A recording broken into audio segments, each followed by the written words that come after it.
सदस्यों को धन्यवाद देता हूं, वो मुझे सुनना चाहते हैं।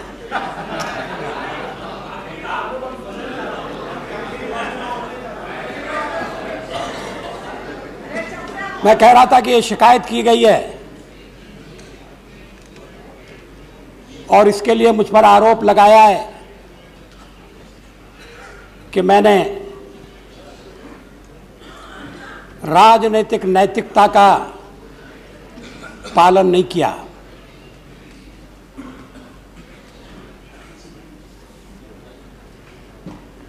संसद की बैठक चल रही है, प्रतिदिन सदस्यों को, प्रतिपक्ष को सरकार के विरुद्ध मतदान करने का अवसर मिलने वाला था। बधाई दे दीजिए।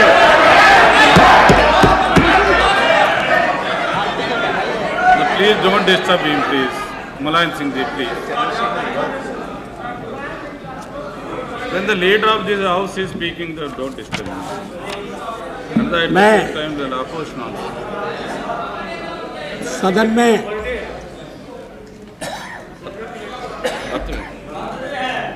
आज चंद्रशेखर साहब का बर्थडे है। किसका? चंद्रशेखर साहब।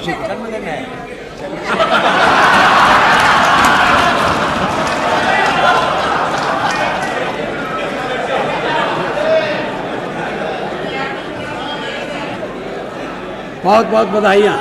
आज शुभकामनाएं करें जन्मदिन।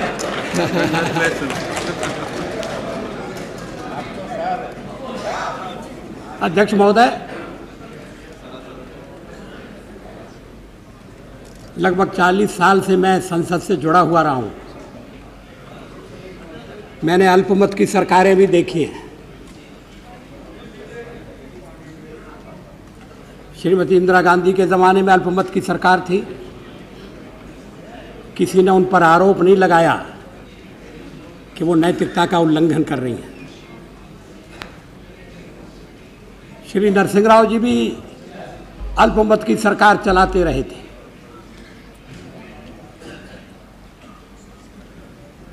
उस अल्पमत को बहुमत में बदलने के लिए क्या क्या किया गया, इस कहानी में मैं जाना नहीं चाहता।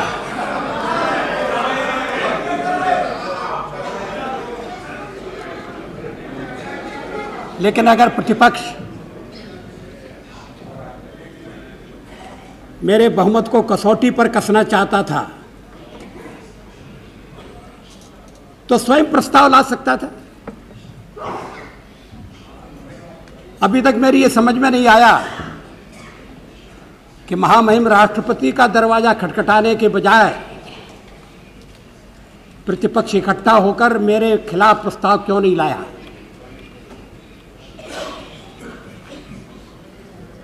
जब राष्ट्रपति जी ने कहा कि आपको विश्वास प्राप्त करना चाहिए, हम तत्काल तैयार हो गए।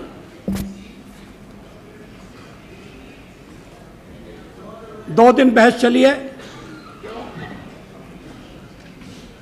अब समाप्ति होने जा रही है।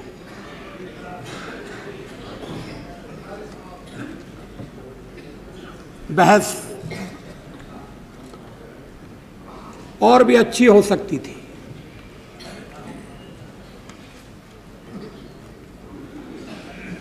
हम संसार का सबसे बड़ा लोकतंत्र होने का दावा करते हैं और हैं भी,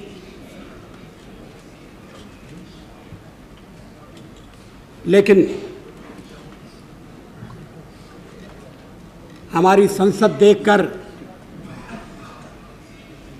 अभी अभी जो देश लोकतंत्र की धारा से जुड़े हैं वो क्या अनुभव करते होंगे, इसकी सहज ही कल्पना की जा सकती है।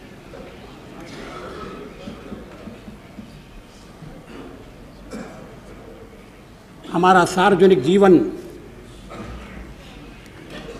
आरोपों और प्रत्यारोपों के घेरे से कब उठेगा?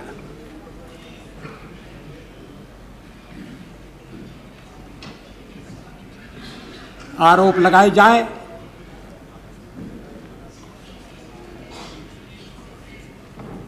तो उनकी पुष्टि में कुछ कहा जाना जरूरी है।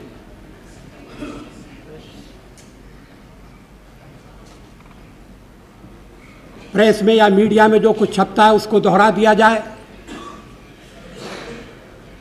ये एक तरीका हो सकता है, मगर बहुत अर्थपूर्ण तरीका नहीं है, बहुत कारगर तरीका नहीं है।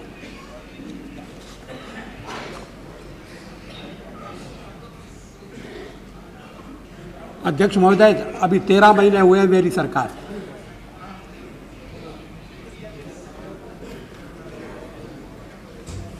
हमें कसौटी पर कसा जा रहा है।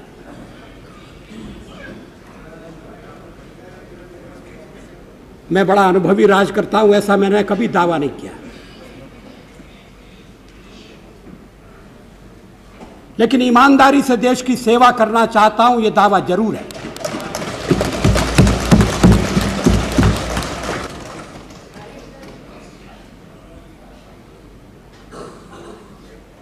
जब मैं प्रतिपक्ष में था तब किसी ने मेरे ऊपर यह आरोप नहीं लगाया कि मेरे किसी कार्य से देश के हितों को आंच पहुंच रही है। तो क्या सत्ता में आने के बाद मैं बदल गया हूं?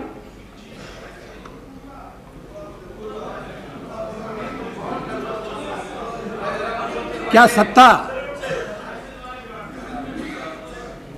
इतना परिवर्तन करती है? तब तो जो 40 साल सत्ता में रहे उनकी दशा क्या होगी, इसका सहज अनुमान लगाया जा सकता है।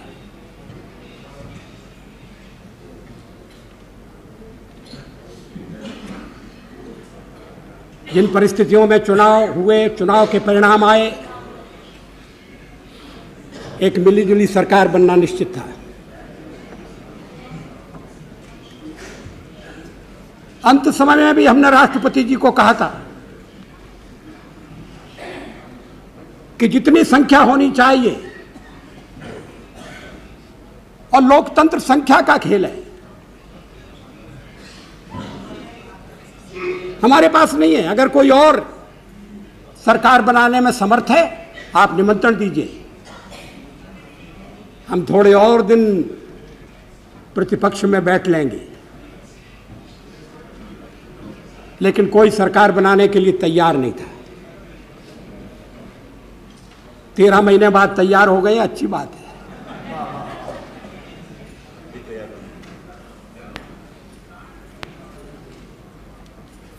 मुख्य प्रतिपक्ष ने कहा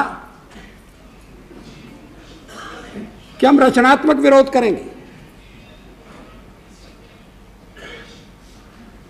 हम किसी को साथ नहीं लेंगे, किसी के साथ नहीं जाएंगे।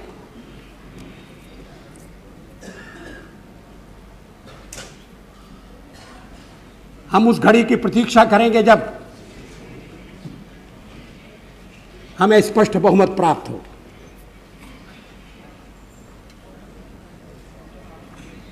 ऐसा लगता है कि पचमढ़ी बहुत दूर रह गई है।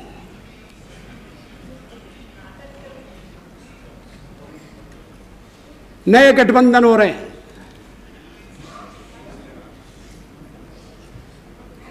हमारे गठबंधन पर टिप्पणी की गई है।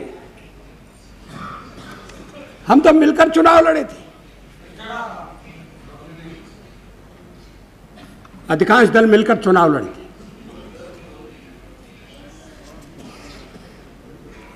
एक कार्यक्रम के आधार पर लड़े थे।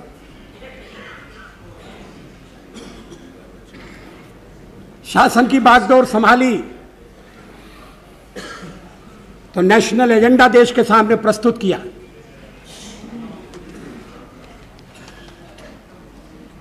लेकिन आज हमें हटाने के लिए, और यह निषेधात्मक रवैया है, नकारात्मक रवैया है।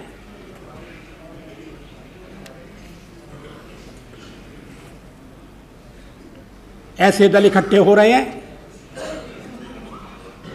जिनके बीच विचारों का कोई साम्य नहीं है।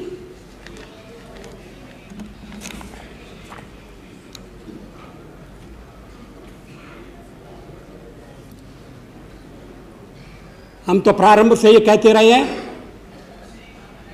कि भारत की राजनीति जिस तरह का मोड़ ले रही है,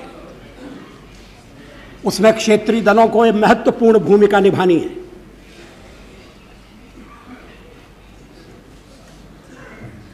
क्षेत्रीय दलों का उभार, ये हमारी विविधता का परिचायक है। ये इस बात का भी संकेत है कि जो अपने को अखिल भारतीय दल कहते हैं, वो प्रदेशों की आशाओं और अपेक्षाओं का सही प्रतिनिधित्व नहीं कर सके।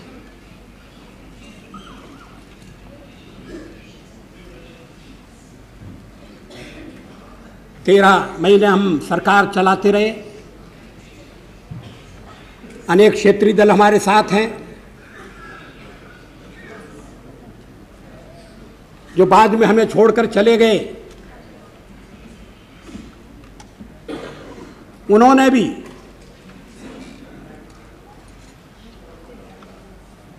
ऐसा रवैया नहीं अपनाया जो देश की एकता के लिए या अखंडता के लिए आपत्तिजनक हो। देश की एकता में उनका विश्वास डिगा नहीं। ये एक अच्छा लक्षण है, शुभ लक्षण है, इसका स्वागत होना चाहिए। लेकिन कांग्रेस पार्टी ने 98 के अपने इलेक्शन मैनिफेस्टो में रीजनल पार्टीज की जिस तरह से निंदा की, वो स्वस्थ दृष्टिकोण का परिचय नहीं देती है। मैं उद्धृत कर रहा हूं, bye there very nature regional parties lack a national perspective,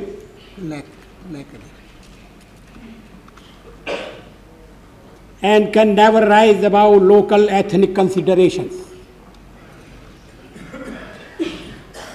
They adopt populist platforms for coming to power.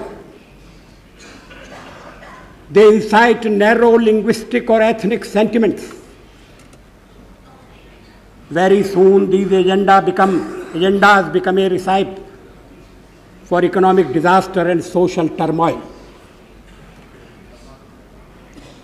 अगर क्षेत्रीय दलों के बारे में ये आकलन है तो उनके साथ गठबंधन आप कैसे करेंगे?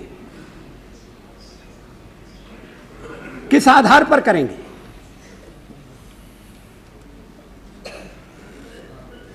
क्षेत्रीय दलों के अलावा कांग्रेस ने रीजनल पार्टीज के बारे में टिप्पणी की।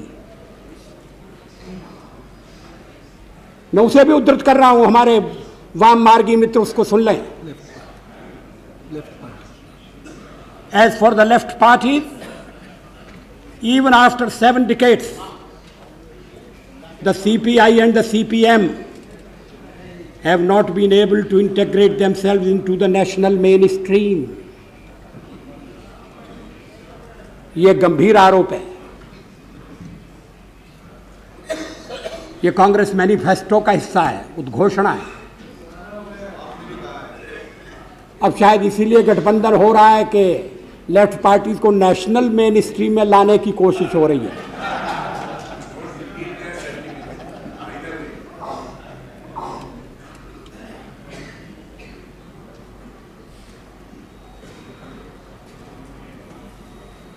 जनता दल असमंजस में था, पता नहीं उसने क्या फैसला किया है।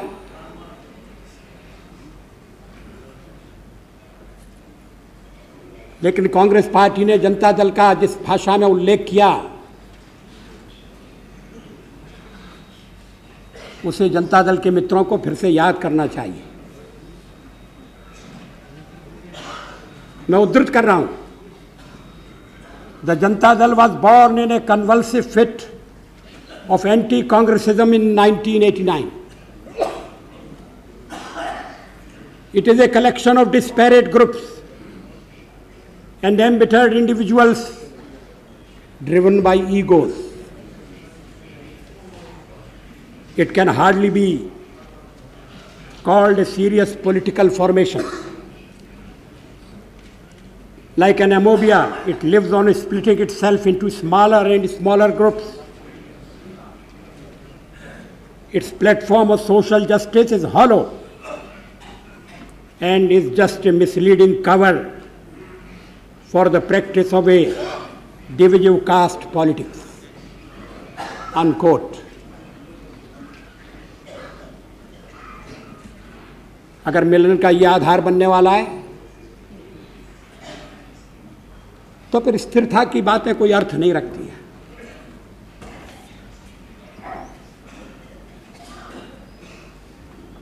मेरी सरकार को अस्थिर करने की कोशिश की गई है और उसके लिए और मेरी सरकार पर यह आरोप भी लगाया गया है कि इसमें अंतर्विरोध से ग्रस्त पार्टियां हैं।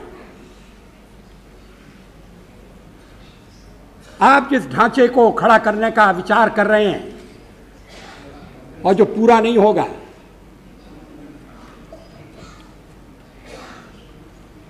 वो क्या एक विचार से अनुप्राणित है? क्या कोई कार्यक्रम है?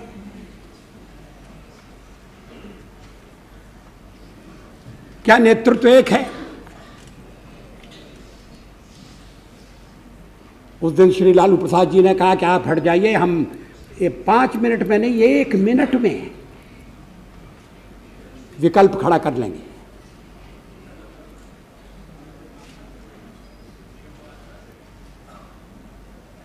क्या उसके बारे में सदन को विश्वास में नहीं लिया जाना चाहिए? क्या देश को यह जानने का अधिकार नहीं है कि जनादेश से बनी हुई सरकार को आप हटाने की बात कर रहे हैं? ये जनादेश से बनी है।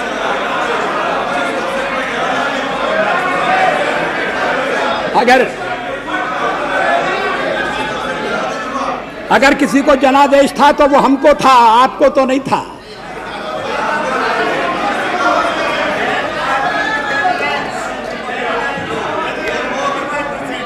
On 21%. 13 महीने के कार्यकाल में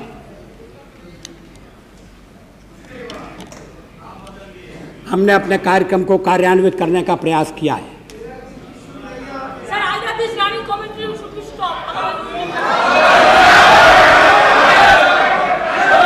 Please, there should not be any running commentary, please. What is this? No, running हमारा commentary, Aadhaar please. National agenda है। No running commentary, please. हमने उसके आधार पर आगे बढ़ने का प्रयास किया है।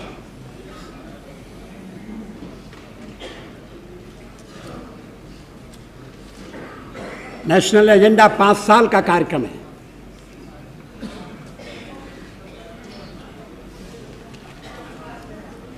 उसे निश्चित कार्यावधि में पूरा करने का हमारा इरादा है।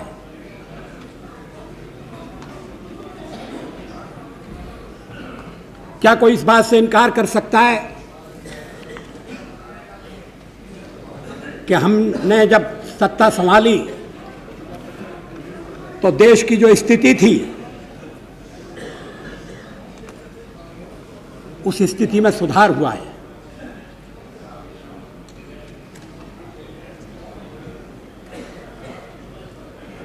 चाहे वो देश की सुरक्षा का सवाल हो,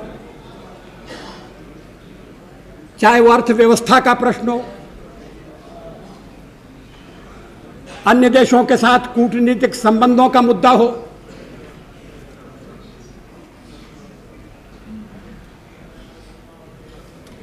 हमारा दावा,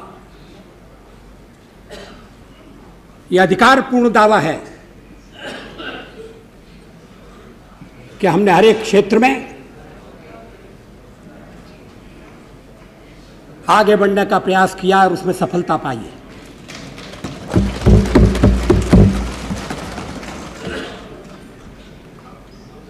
मुझे आश्चर्य है कि परमाणु परीक्षण की भी आलोचना की गई। पूछा गया देश के सामने कौन सा खतरा था। मैं 1974 में सदन में था जब श्रीमती इंदिरा गांधी के नेतृत्व में परमाणु परीक्षण किया गया था। हमने उसका स्वागत किया था, प्रतिपक्ष में थे फिर भी स्वागत किया था, क्योंकि देश की रक्षा के लिए वो किया गया था। उस समय कौन सा खतरा था? क्या आत्मरक्षा की तैयारी तभी होगी जब खतरा होगा? अगर तैयारी पहले से हो तो जो खतरा अगर आने वाला है वो खतरा भी दूर हो जाएगा। खतरा अमल में नहीं आएगा।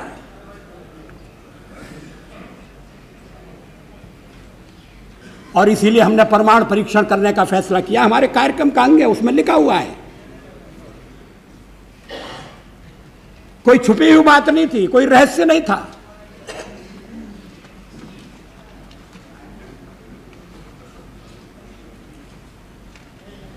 अध्यक्ष महोदय, परमाणु परीक्षण के बारे में श्री चंद्रशेखर जी ने कुछ विचार व्यक्त किए।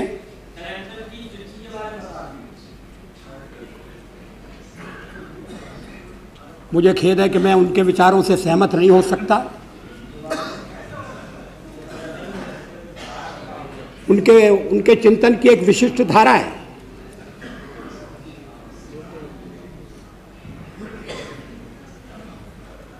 लेकिन 50 साल का हमारा अनुभव क्या बताता है?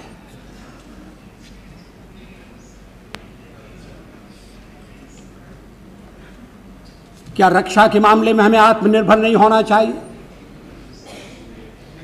केवल एक पड़ोसी नहीं, हमारे अनेक पड़ोसी हैं। इस समय यूरोप में क्या हो रहा है वो एक चेतावनी है।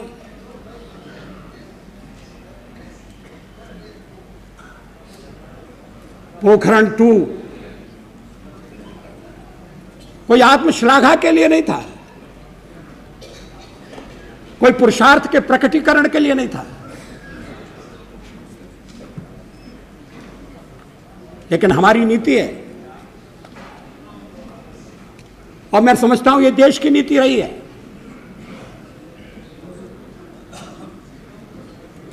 कि मिनिमम डिटरेंट होना चाहिए।